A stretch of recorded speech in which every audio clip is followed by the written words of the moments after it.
பிரதிசிவம் தத்தம் மனம் நிர்கதாக ஆதியிலே காஷ்யபரிடத்திலிருந்தும் அசுரர்கள் உண்டானார்கள். அவர்கள் முதல் ஜாமத்திலே சுரபத்மாசுரன் என்பவனும் இரண்டாம் ஜாமத்திலே சிங்கமுகத்தோடு அஜாமுகி என்ற பெண்ணும் உண்டானார்கள்.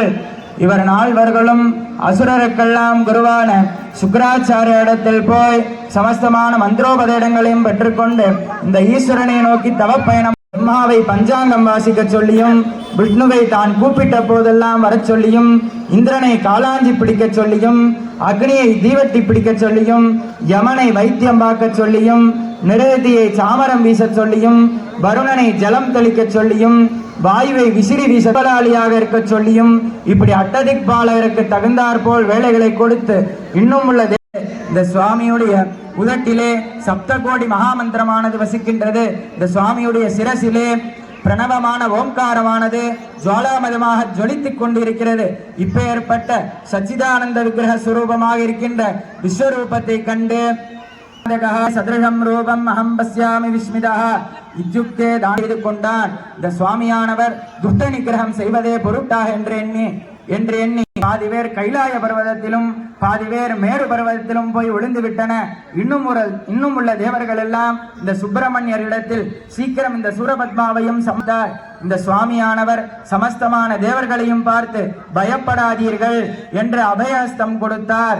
அபயஹஸ்தம் கொடுத்த மாத்திரத்தினாலே தன் கையில் உள்ள சக்தியாயுதத்தை பார்த்து, ஏ சக்தியாயுதமே, நீ போய் சூரபத்மாவின் மார்பினில் ஊடுருவ பாய்ந்து வா என்று ஆக்ஞாபனம் பண்ணினார். இந்த சக்தியாயுதமானது அசுர மதமான இருட்டை போக்கிக் கொண்டு மெல்ல மெல்ல இந்த சூரபத்மா என்னை இந்த சிசுவும் இந்த சக்தியாயுதமா ஜெயிக்கப் போகிறது என்று எண்ணிக்கொண்டிருந்த சூரபத்மாவின் மார்பினில் ஊடுருவ பாய்ந்து இரு துண்டாக விழச் செய்து போட்டு நேராக ஆகாய கங்கையிலே போய் ஸ்நானம் செய்துவிட்டு சமஸ்தமான தேவர்களிடத்திலிருந்தும் புஷ்ப விருட்சம் பெற்றுக்கொண்டு இந்த சுப்பிரமணியரிடம் கரார விந்தம் வந்து சேர்ந்தது. விழுந்த இரண்டு பாகங்களும் ஒன்று மயிலாகவும் ஒன்று சேவலாகவும் மாறியது. மயிலானது அதல பாதாலாதி லோகங்கள் சென்று ஆதிசேஷனை மூக்கினால் கவ்வி நர்த்தனமாடி கொண்டிருந்தது. சேவலானது நட்சத்திர மண்டலத்திலே போய் சமஸ்தமான நட்சத்திரங்களையும் உருட்டி சாப்பிட்டுக் கொண்டிருந்தது.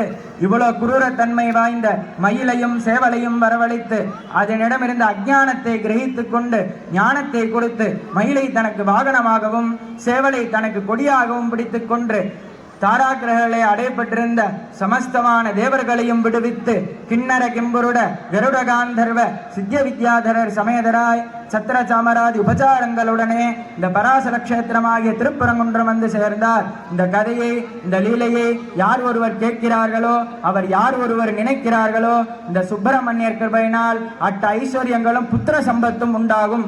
வெற்றிவேல் முருகனுக்கு. சுவாமி எம்பெருமானார் அம்மா குழந்தை வச்சிருக்கிறவங்க எல்லாம் உள்ள போங்க, குழந்தை வச்சிருக்கிறவங்க நன்றாக